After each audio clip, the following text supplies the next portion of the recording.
Good morning everybody. সকাল সকাল চলে এসেছি ছাদের এক কোণে এক কী গাছ বেরিয়েছে দেখার জন্য। তো চলো কাছে গিয়ে দেখি গাছটা কী গাছ। তো দেখতেই পাচ্ছ ঠিক তেঁতুকলার মতো গাছটা দেখতে। এই গাছটার নাম যদিও আমার কনফিউশন আছে, তো তোমাদের যদি জানা থাকে তো কমেন্টে জানিও। তবে গাছটা মনে হচ্ছে যেন তরমুজের মতো। গ্রীষ্মের সময় তরমুজ খেয়ে হয়তো বীজ পড়েছিল, তো এখান থেকে গাছ বেরিয়েছে।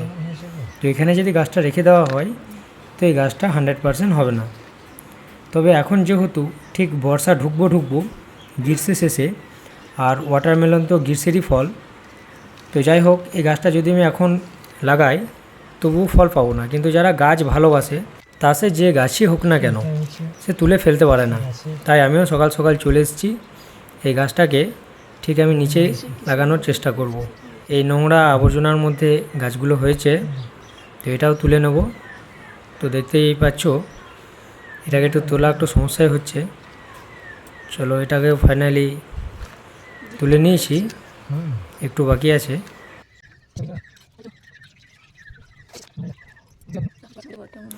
গাছ তো নতুন শিকড়, তাই একটু আলগাভাবে তোলার চেষ্টা করতে হবে।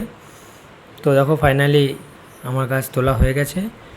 এটা এখন উল্টো আছে তাই জন্য এরকম লাগছে। আর একটা গাছ দেখিয়ে দিই, দেখো এটা একটা, ডান হাতে একটা আছে। তো চলো এবার ফাইনালি এটাকে নিচে গিয়ে বসিয়ে দিই। এরপরে এই গাছে ফল ধরে কিনা পরবর্তী আপডেট ভিডিওতে দিয়ে দেবো। তো এটা যেহেতু গ্রীষ্মকালীন ফল, তো সামনে শীত আসতে চলেছে, তো ফল না ধরারই চান্স বেশি। গাছ ভালোবাসি তাই গাছ বসাচ্ছি। আর সকাল সকাল এইখানে মনসা দেবীর আবির্ভাব হয়েছে, আর সকালবেলায় মনসা দেবী দেখা খুবই ভাগ্যের ব্যাপার। আর সামনেই দেখো একটা গাছ দেখতে পাচ্ছ, এটা হচ্ছে সোয়াবিনের গাছ, যেটা আমি কিছুদিন আগেই লাগিয়েছি। তো এখানে ফাইনালি একটা গর্ত করে নিয়ে আমি গাছটা বসিয়ে নেব।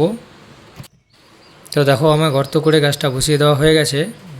এবার ধারে পাশে একটু মাটি দিয়ে দিই যাতে শিকড়গুলো ভালোভাবে ঢাকা পড়ে। ঠিক এইভাবে দিয়ে দিতে হবে। এই গাছটা বসানো প্রায় কমপ্লিট। চলো দ্বিতীয় গাছটাও বসিয়ে নিই। তো এর জন্য একটু সামনে এখানে একটু গর্ত করে নিয়েছি।